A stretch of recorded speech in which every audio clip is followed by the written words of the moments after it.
Previously, we have talked about activating and deactivating the nodes in the assembly.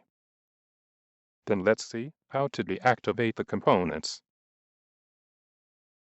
First of all, deactivating a component means removing its geometry from the space, but not from the memory. In the example one, right-click Ring Branch 1 and select the object. Then choose Activate Deactivate Component. As you see, all the instances of Crank Branch 1 are disappeared in the 3 geometry spaces. Also, you can see how the symbol is changed.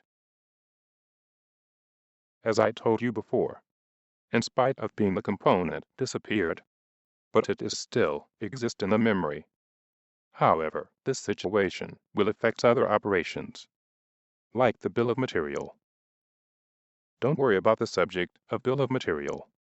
It will be explained later.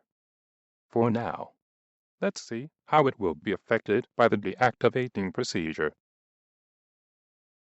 Go to Analyze, then click Bill of Material. As you see, there are no traces of its specifications in the Bill of Material table.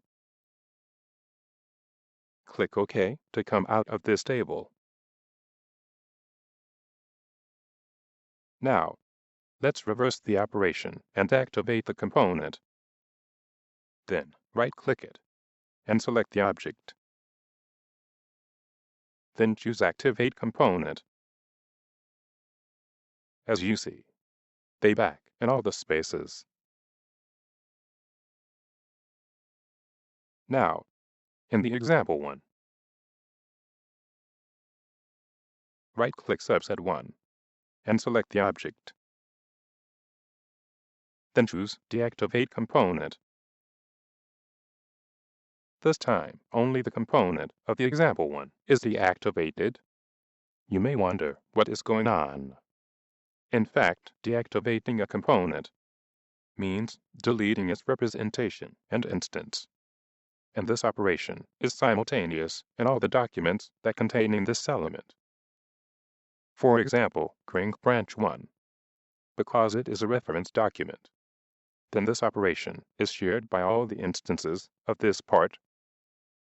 That means, if one of them is deactivated, then all will disappear.